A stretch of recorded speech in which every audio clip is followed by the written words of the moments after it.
Welcome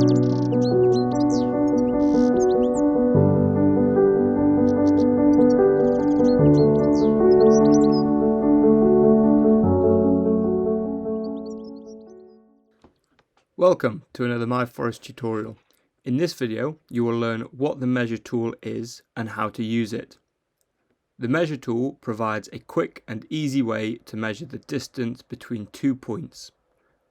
In the control bar on the left hand side of your screen you will be able to find the measure tool in the tools section. Clicking on the measure tool you will be given instructions on how to proceed.